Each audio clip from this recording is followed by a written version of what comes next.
আসসালামু আলাইকুম ওয়া রাহমাতুল্লাহি ওয়া বারাকাতুহু। আশারায়ে জিলহিজ্জা, জিলহজের মহিমান্বিত প্রথম দশক সম্পর্কে আলোচনা চলছিল।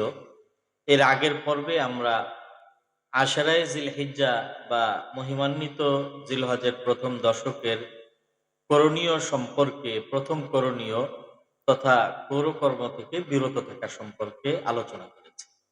আজকে আমরা দ্বিতীয় করণীয় সম্পর্কে আলোচনা করব। দ্বিতীয় করণীয় দশক জুড়ে রোজা রাখা।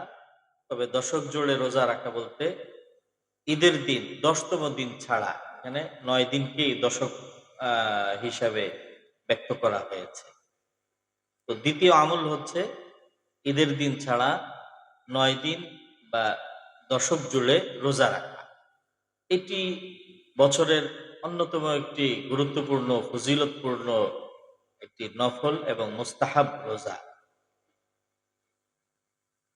নবী আলাইহিস সালাতু ওয়াস সালামের ব্যাপারে হযরতে উম্মুল মুমিনিন হাফসা বিনতে ওমর রাদিয়াল্লাহু তাআলা আনহা বর্ণনা করেন। নাসাই শরীফ হাদিস নম্বর ২৪১৬। হযরত হাফসা রাদিয়াল্লাহু তাআলা আনহা বলেন, আরবাউন লাম ইয়াকুন ইয়াদাউহুন্না নবিয়্যু সাল্লাল্লাহু আলাইহি ওয়াসাল্লাম। ৪টি কাজ নবীজি কখনো ছাড়তেন না। সিয়ামু আশুরা, ১ নম্বর আশুরার দিনের রোজা।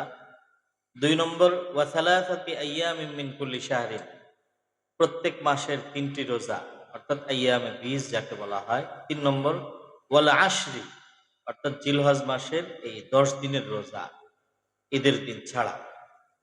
ওয়া রাকাআতাইনি ক্বাবলাল গাদা, এবং ফজরের ফরজ নামাজের পূর্ববর্তী ২ রাকাত সুন্নতে মুআক্কাদা।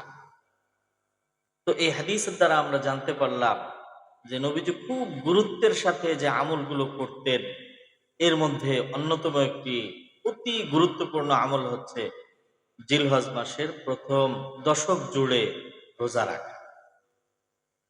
আমরা চেষ্টা করব জিলহজ মাসে চাঁদ ওঠার সাথে সাথেই আগের থেকে আমরা মানসিক প্রস্তুতি গ্রহণ করা।